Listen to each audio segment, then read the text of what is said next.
po sa pagpalang gabi po muli sa ating lahat. Ako po si Pastor Berly.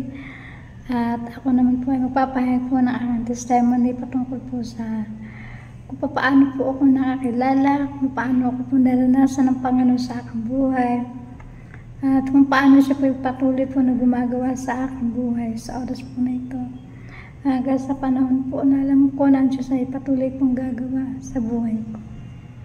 So, ngayon po, ang akin pong ipapahayag po is patungkol nga po kung paano po ako nakakilala sa Panginoon. So, noong panahon po na akin pong mga magulang ay sila po yung active, mga siguro mga either 7, ganun po, 7 years old, 6 or 7. So, sumasama na po kami sa mga magulang ko na sinasama kami nila kami maliit pa ng bata pa. At the same time po talaga, dahil nga maliliit pa, so very excited na makinig po ng salita ng Diyos. At the same time, talagang may nagtuturo po sa amin. Inspire po sila magturo po sa amin. And then, tumatanda po kami, lumalaki. So yun po, salamat po sa Panginoon dahil bagamat marami rin po mga pagsubok, marami rin po pinagdaanan. Pero nakita ko pa rin yung paghahawak ng Lord sa buhay ko, yung pagkilos ng Panginoon. So, tanda ko pa po noon nang ako po ay bata pa. Medyo siguro nagkakaedad ng mga 12 or 11. Marating na po sa punto na parang puso ko kumukag. Tapos kapag ako po ay sumasama sa mga evangelism po, katulad po nila Pastor Felix. One time po napunta po kami sa Kanluran, doon po sa lugar po ng Linang Koso. Nandun po sila Pastor Felix, Pastor Gani. That time po nagigitara po siya. So, pinakapakinig po ng kanta po na, yung kanta po na parang ang kanta po ay yung Tupang Ligaw. So, iyak na iyak po ako, hindi ko po alam, iyak na iyak ako noong mga panahon po na yun. Sabi po, Lord, ganito yung nararamdaman ko. Dapat pumukag ang puso ko. Tapos, yung mga kanta mo na napapakinggan ko, nakakaiyak. Talagang tulong-tulo po, luha po noong mga panahon po na yun. Pero sabi ko nga, Lord, ano po ito nararamdaman ko, alasin mo yung bigat. Bigyan po ako ng puso na alam kong maluwag o magaan. Hindi po ako nabibigatan po ng mga panahon po na yun. And then, lumipas pa rin pong panahon, lumipas ang sitwasyon sa buhay ko. Talaga na wala rin naman po ako talaga sa Panginoon. And yun nga po sabi ko, pinagsisihan ko po sa Lord na pinipili ko minsan na unahin sarili ko. Inuuna ko yung mga kagustuhan ko.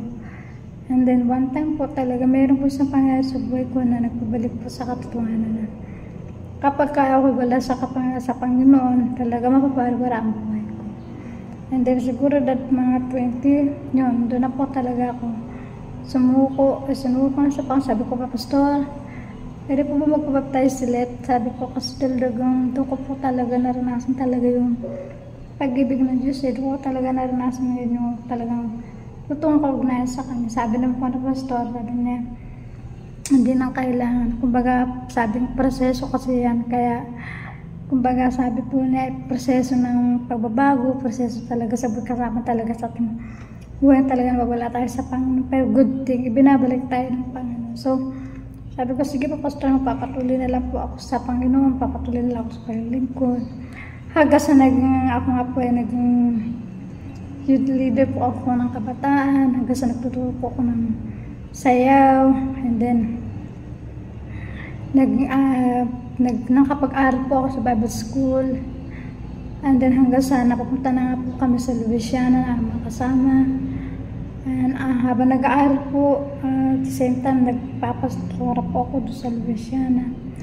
At ako po talaga, nung maalala ko po, ako po talaga, sabi po, nung nagliliit po ako ng bahay, nagwawalis po ako ng harapan, sabi ko, Lord, nakikita ko po sarili ko na magpapastora ako. Masaya po ako nung una. Masaya po talaga, Lord, kung talaga doon mo ako tinatawag, sige po. Pero alam niyo po, nung tumadanas na po talaga ako ng mga pagsubok habang naglilingkod, Lord, parang ayoko na po, Panginoon, parang hirap. Pero alam niyo po, the more na maayaw ako, the more na ako po ay hindi po nagsusuko totally surrender sa Panginoon. Yung abot sa pag-ano niya po sa akin kung saan niya ako tinatawag. The more niya po ako nilalagay po doon. Salamat po sa Lord. Dahil hanggang ngayon po naiyakan po pa rin ang kanyang kalooban. Sabi ko, Lord, kung talaga di mo ko tinawag, sige po, yakapin ko po ang pagtatawag mo sa akin at talagang gawin ko po lahat. So, salamat po sa Panginoon sapagkat naramdaman ko mo naman po na payapa ang puso ko, although talagang hindi po naiwasan yung mga pagsubok, problema. And then ngayon nga po, salamat po sa Lord sapagkat sabi nga po ay bagamat ako pa hirap po ngayon ng pagsalita. Talagang dumating po sa point na napapatan ko, Lord, bakit ganun? Ako nung lingkod mo, pero bakit ako naranasan ito? Pero sabi ko nga, Lord, sabi po ako nagtitiwala. Sabi po ako umaasa na may kagalingan po sa karamdaman.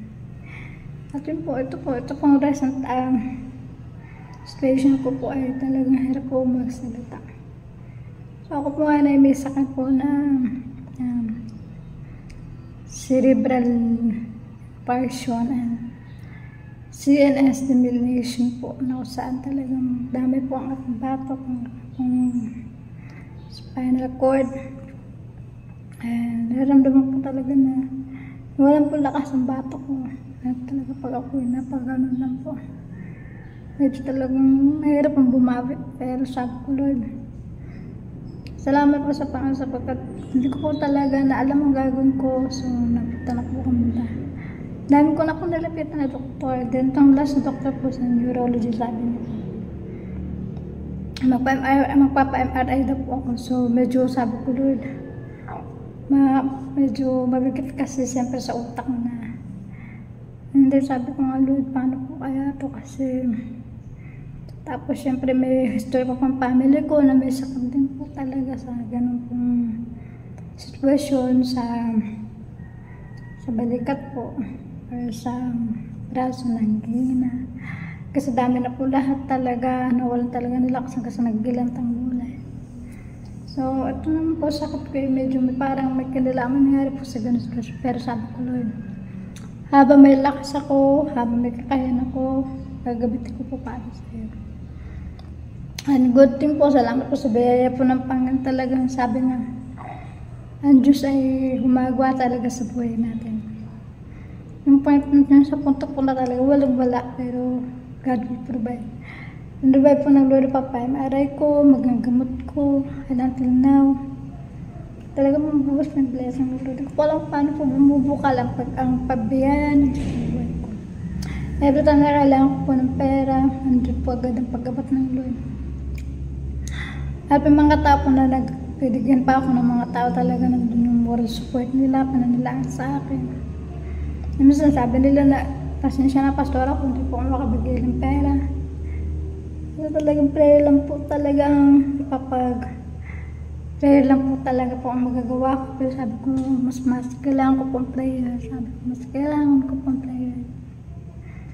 Yun po, hanggang sa talagang moral support, prayer, financial, whatever my needs po, nalang binibigay po na po.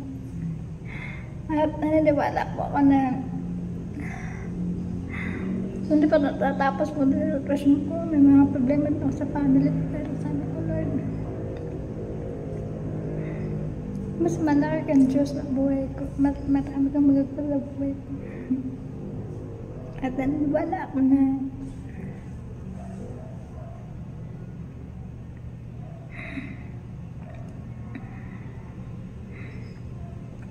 sabi nga, when the fullness of time that come, God sent forth His Son, born of woman, born under the law, to redeem those who were under the law, that we may receive adoption of sons.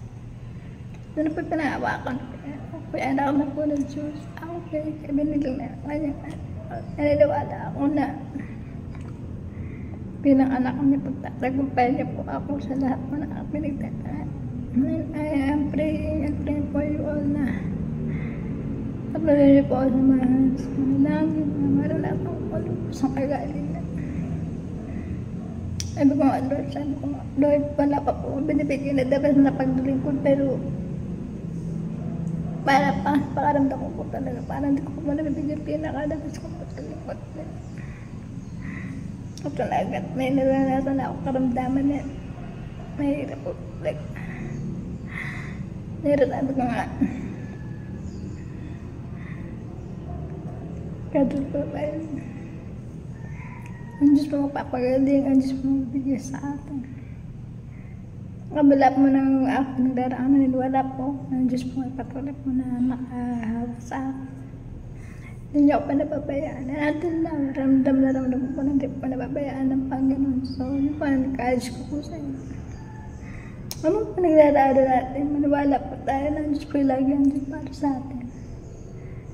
Ano man ang inyo pong mga bagay na silbing kahinaan po ninyo. God will give us strength to overcome everything that mga lahat ng bagay papahid po sa atin. Habang may lakas, hindi po tapos ang Lord sa ating buhay. Habang meron po tayong buhay, hindi po tapos ang Panginoon. So, ako po buhay na patotoo na talagang sabi nga kahit sa karamdaman, ano po sitwasyon sa pamilya ko, problema. I am believing that is time of the Lord. Bibigay po sa akin ng panatagan ng kalakasan. Magpatuloy naman po tayo sa kanya sapagkat naniwala po tayo ng Diyos po ay mayroon po gagawin sa ating buhay. So yun po, salamat po sa Lord and we hope na tayo po ay nagkaroon po ng patuloy po na pag-ibig sa Diyos, patuloy po na pananampalataya. At tayo po mga anak po, hindi pang hawak po natin anak tayo ng Lord na hindi po tayo kababayan. So yun lamang po, salamat po sa Panginoon. God bless po everyone.